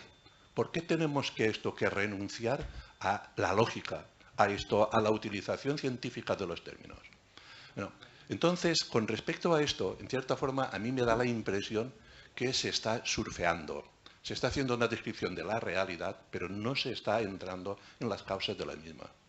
La mayor parte de estas afecciones, sean la obesidad, la arteriosclerosis, la diabetes, y todas sus consecuencias, tienen sus raíces en la infancia. Y aseguro que no estoy, ni es mi pretensión, arrimar el asco a la sardina. El tema es muy importante. Lo que creo que las soluciones que se están aportando dan lugar a que el 80% del gasto farmacéutico, que es una de las grandes preocupaciones de la sanidad, vaya a problemas que tendrían un retraso o una prevención previa. Estamos curiosamente, por ejemplo, hay cosas que a uno le llaman la atención porque el tema de estas enfermedades supera con mucho el ámbito de la simple Consellería de Sanidad, Universidad, etcétera, etcétera. Por ejemplo, un hecho alentador de este verano ha sido que la Consellería de Sanidad firmó con la Consellería de Educación unos protocolos de asistencia a niños con patología crónica en las escuelas. Inmediatamente las asociaciones profesionales de maestros enseñaron las uñas. Y entonces no sé si eso se va a llevar a cabo. Ellos decían, ¿cómo nosotros que no somos profesionales sanitarios vamos a implicarnos en un asunto sanitario? Claro, ellos tienen su defensa, aparte de los sindicatos, tal, etc. Claro que tienen su defensa legal, porque tal como está la ley y muchísima gente que de los problemas de este tipo viven, esto no tiene solución mientras no se cambie. Entonces, creo que debería de enfatizarse este asunto por la vía de la promoción de esta salud en la infancia, porque resultados, por ejemplo, el internamiento en residencias de mayores, a aquellos que hemos padecido algunas de estas situaciones es muy difícil. Y, por lo que hemos visto también este verano, en algunos casos, realmente deplorable y escandalosa. Creo que debería de asumirse estos problemas con voluntad de cambio, porque el conocimiento de problemas lo tenemos ya exhaustivos. Y disculpen la vehemencia, pero creo que es una buena política, una buena práctica. Aquellos a los que les tienes afecto y respeto, hablar es con claridad. Muchas gracias, doctor Brines. Doctor Carrión. Hola, buenos días. Muchas gracias. En primer lugar, quiero felicitar a la Real Academia de Medicina por esta iniciativa y a la mesa por las excelentes exposiciones que se han hecho en esta mañana. Yo soy un médico clínico y veo cada día pacientes que vienen, que van y muchas veces la mayoría de problemas tienen que ver con la cronicidad. Y uno tiene la impresión de que es mejorable este tipo de intervención. Sin embargo, el problema que tenemos es que yo creo que se requiere mucho recurso económico adicional. Es decir, la situación en la que estamos es bastante limitada. Y quizás como vivimos en un mundo de recursos limitados, no sé qué piensa la mesa. ¿Es probable plantear la alternativa a la redistribución de recursos que se dedican a la enfermedad aguda, que muchas veces no aportan grandes beneficios a los pacientes, y utilizarlos más bien en la prevención y en el tratamiento del paciente crónico? Yo creo que esa es la iniciativa, en tanto que más recursos económicos no parecen disponibles a corto plazo. Gracias. Muchas gracias, doctor Carrión. Doctora Carmen Leal. Sí, bueno, yo creo que se me oye bastante bien. Yo quería hacer dos preguntas muy concretas. Una a Juan Gallud, y es si en esa pirámide y de cifras que has puesto de la Comunidad Valenciana, de los distintos estratos de pacientes, estaban incluidas los pacientes con trastornos mentales crónicos. Y la siguiente pregunta era para Carmen Barona, también un poco al hilo de lo mismo. En un momento determinado, cuando has hablado del programa de paciente activo, has mencionado enfermedades mentales y neurológicas no complejas. Entonces, mi pregunta iba un poco, ¿qué pasa con los pacientes que tienen patologías mentales crónicas complejas, algunos de los cuales hay que empezar porque para ponerles en un programa carecen de insight, de conciencia de enfermedad, si tenéis algo previsto para ellos?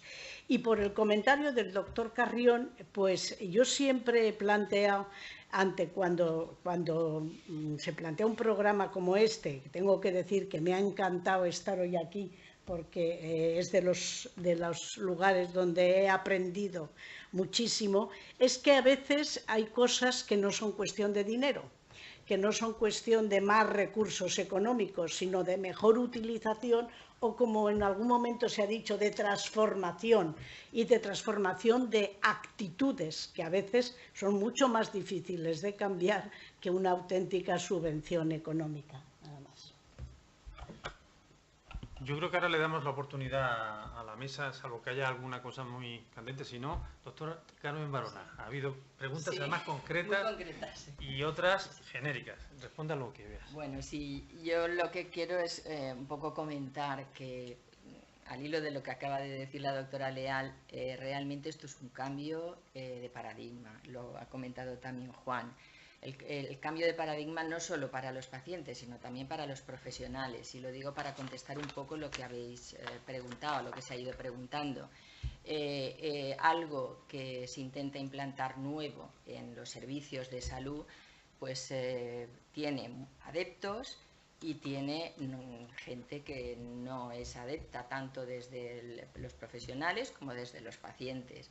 Esto es algo que a lo que nos vamos a tener que dar un poco de tiempo para que, digamos, se vaya asentando dentro de un modelo diferente.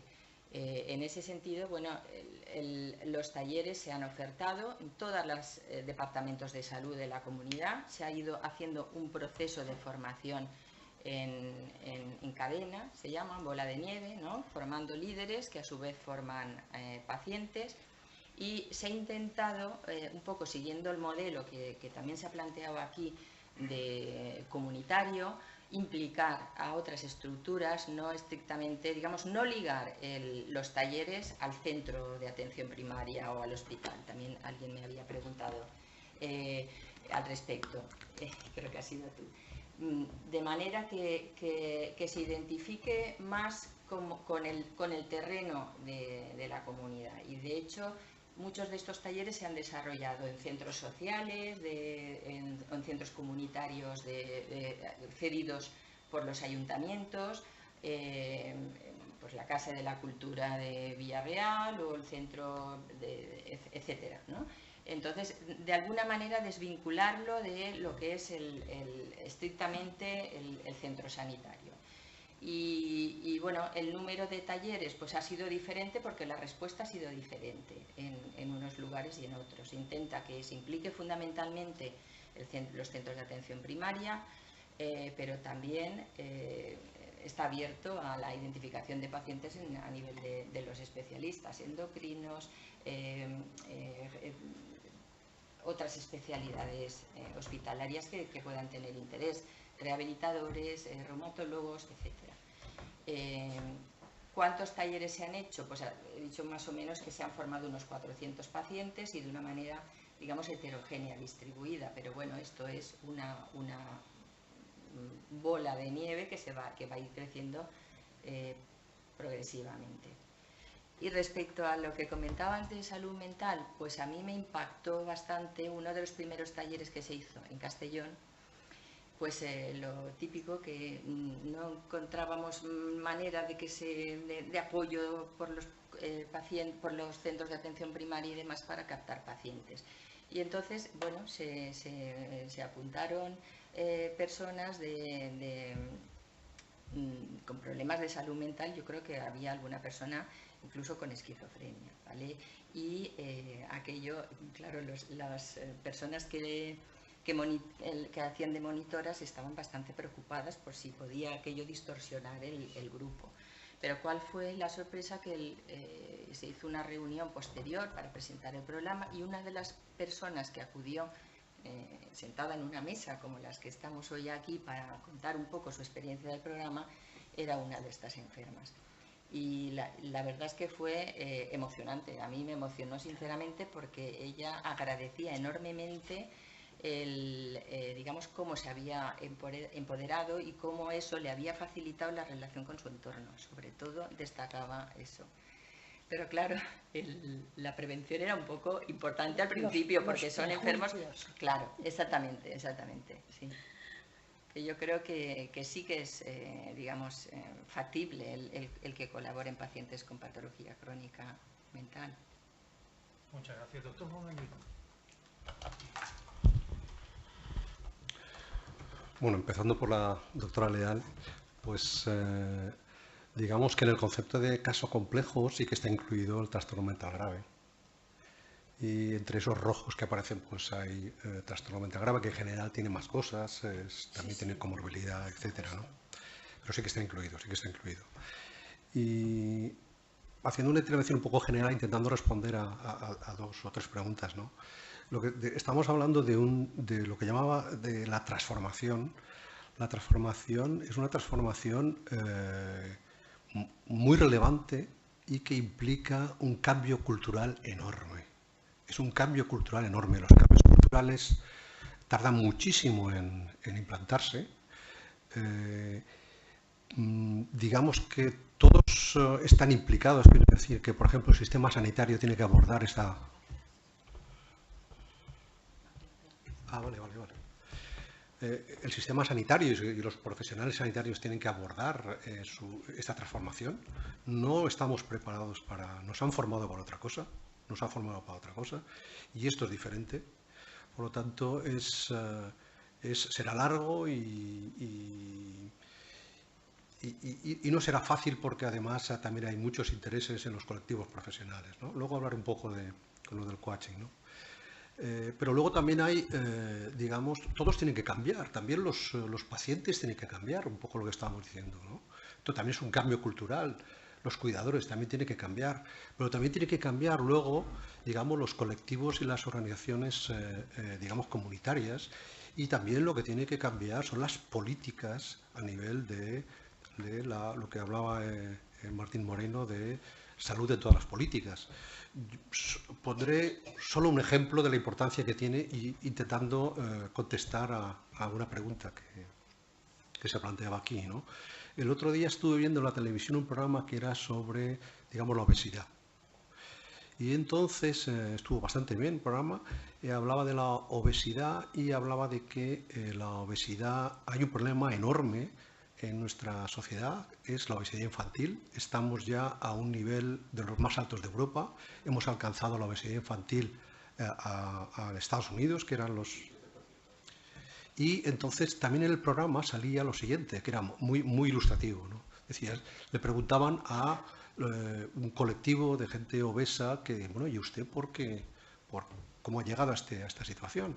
Y entonces era curioso porque decían, no, es que mire usted, lo que pasa es que yo, cuando voy a mi casa, tengo que ir a comprar, pero resulta que se me oferta los hamburguesas y el fast food, que se llama, ¿no?, a 2 euros, y con 2 euros yo tengo para comer todo el día. Pero resulta que ir a comer la fruta y la verdura me cuesta, hasta lo tengo que comprar por piezas, y me cuesta $6, hablan dólares, 6, 7 dólares. Por lo tanto, claro, si yo tengo que manejar mi presupuesto, ¿qué voy a hacer? Yo voy a comer fast food. Entonces, esto es lo que un poco estaba explicando, digamos, que tiene que haber salud en todas las políticas. Es muy difícil, digamos, que decirle a este colectivo, que además son los más vulnerables y probablemente los que tienen más condiciones sociales peores y más vulnerables, decirles que no se gasten 2 euros o 2 dólares y que se gasten 6. Esto es muy difícil, ¿no? Por lo tanto, digamos, intento responder a que no solamente es una cuestión estrictamente del sector salud, sino es una cuestión también política. Otra de las... a la persona que ha preguntado sobre el coaching,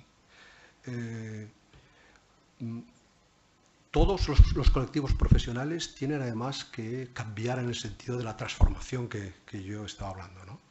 Uno de los colectivos que más tiene que cambiar es enfermería, y también enfermería en atención primaria. El coaching es un concepto que es una traducción que es el entrenamiento, ¿no? Entrenador. Entonces, una de las transformaciones que tiene que operar en la enfermería, sobre todo en la atención primaria, es convertirse en entrenadoras de los cambios de hábitos. ¿No? Y esto también es una transformación que será lenta, y porque normalmente los profesionales pues tienen también resistencias al cambio, y esto tardaremos tiempo, ¿no? Y yo estaría mucho tiempo más hablando, pero creo que casi me quedo aquí. Muchas gracias. Yo también me quedaría mucho más tiempo, pero no voy a decir casi nada, únicamente por alusión a un comentario que yo creo que es muy relevante del doctor Brines. Por supuesto que al final hay que centrar la prevención desde la infancia, que yo entiendo que este programa, concretamente el paciente activo, o lo que hemos hablado hoy, es complementario a otras cuestiones, es decir, no lo cubre todo, y por lo tanto no se debe concebir que eso esté ignorado, porque eso es básico. Y luego me parece también muy interesante que se haga la mención de que a veces con el énfasis de que tenemos que introducir también una medicina basada en la salud y no solo en la enfermedad, parece que estamos despreciando a la medicina tradicional basada en la enfermedad, y no va de eso tampoco. Va a poner en cierta énfasis a aquellos factores que pueden generar salud. Evidentemente, la enfermedad seguirá existiendo y seguirá habiendo necesidad de que se la atienda de la manera más profesional e integral posible. Y en ese sentido, esto se hace complementariamente con que el propio paciente también tenga un papel más conocedor de lo que sufre, de lo que tiene y de cómo afrontarlo. Pero vamos, habrá muchas más oportunidades, como dices, en este curso y en sucesivos cursos de seguir comentando este tema. Yo creo que, dada la hora, le pasaría la palabra a nuestro presidente para que... Bueno, sí. Quería hacer una pequeña intervención también en el sentido de que hay muchas cosas que se pueden, digamos, realizar que no cuestan mucho dinero.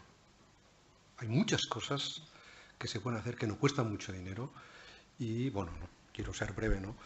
Pero lo estamos intentando, al menos en la Consellería sí que hay muchas cosas que no hay que hacer, ¿sí? Y hay otras cosas que hay que hacer y hay otras cosas que hay que hacer de forma diferente. Por ejemplo, estamos muy habituados a trabajar a nivel individual, es paciente y profesional sanitario. ¿Por qué no lo podemos hacer a nivel grupal, por ejemplo, como estamos haciendo, intentándolo hacer a nivel grupal? ¿Por qué no lo podemos hacer a nivel telefónico? ¿Por qué no podemos utilizar el correo electrónico? ¿Por qué no? Bueno, hay muchas cosas que no cuestan mucho dinero y que mejoran mucho la calidad de la atención. ¿Sabe por qué no podemos hacer eso? Porque toda la legislación está basada, sobre todo la penal, está basada en el principio de paciente-médico. Y esto estoy de acuerdo con usted en que eso hay que cambiarlo radicalmente. Eso hay que cambiarlo, pero hay que tener voluntad de cambio. Bien, muchas gracias. Me cabe a mí la capacidad y la satisfacción de tener que cerrar este curso sobre debates en salud pública. Yo creo que ha sido, como se ha comentado ya aquí previamente, extraordinariamente interesante, muy enriquecedor en quienes hemos tenido la oportunidad de seguirlo desde las formas de problemas de salud pública aguda, crónica. Recuerdo el Zika, recuerdo el problema de la diabetes, entre otros, el problema del tabaquismo, que fue uno de los grandes problemas, o sigue siendo uno de los grandes problemas. Yo creo que primero hay que felicitar al profesor José María Martín Moreno por esta iniciativa, que la cogimos con gran entusiasmo y con gran ilusión y que ha sido un éxito, debo decirlo. Quizá no de público, pero sí de lo que constituye participación de personas interesadas. Quiero también, en este caso, agradecer la presencia del doctor Juan Gallud y también de la doctora Carmen Barona, porque han sido dos presentaciones cortas, ajustadas en el tiempo y extraordinariamente interesantes en cuanto a lo que correspondía a su presentación. Y hacer muy breve comentario para cerrar este acto, en lo que yo entiendo que constituye quizá algunos de los aspectos fundamentales. Primero es la necesidad de transformar el sistema valenciano, en nuestro caso de salud. Creo que se ha de modificar la mentalidad de lo que constituye el personal sanitario, pero se ha de modificar también lo que constituye la población. Es decir, hay que educar para la salud. Se hacía una pregunta a la mesa que no se ha contestado, me lo recordaba el doctor Martín Moreno, sobre qué papel juega ese estrato de población, la mitad de la población que es sana. ¿Qué papel juega en este tema? Yo quisiera contestarle de una forma. Primero, que tiene que entrar en el juego, que no está en estos momentos mentalizada para entrar, pero que hay un gran deseo de participar en muchos casos. Yo no les hago a ustedes más que la llamada la atención del domingo pasado en la Plaza del Ayuntamiento. 6.000 personas, jóvenes de todas las edades, pero sobre todo jóvenes, haciendo la marcha para la salud en la lucha contra el cáncer. Ese ha sido un llamamiento de toda la sociedad. Yo creo que lo que falta en estos momentos es atraer a la sociedad y responsabilizarla, que ella tiene que participar en promover la salud. Pero promover la salud no solo en la cronicidad, en esos 134.000 enfermos que gastan el 40% del gasto sanitario y representan realmente uno de los grandes consumidores que hay que atender indudablemente. Para eso estamos. Pero hay que buscar lo que constituye el futuro de lo que es esta nueva sanidad, que no digo medicina, sino sanidad. Porque la medicina hoy es solo una parte, y quizá importante, pero no protagonista, de lo que es la salud de la población. Y ese es el gran reto que tenemos. El voluntariado constituye uno de los grandes retos que tiene la sociedad y que no aprovecha.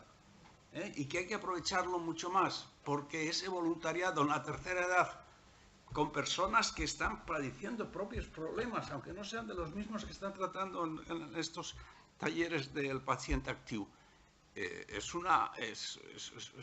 un tesoro que tenemos y que en España está muy poco utilizado. Hemos de aprender del mundo anglosajón en que la población está prácticamente involucrada en actividades de voluntariado de todo género. Bien, yo creo que nos cabe la responsabilidad desde la Real Academia de seguir llamando la atención a la sociedad sobre estos problemas. La Real Academia no es un círculo cerrado de viejos pensadores, sino que lo contrario, es un punto de encuentro en el que se han de debatir los grandes problemas de la sanidad en la Comunidad Valenciana. Y esto ha sido el día de hoy. Felicidades y enhorabuena a todas.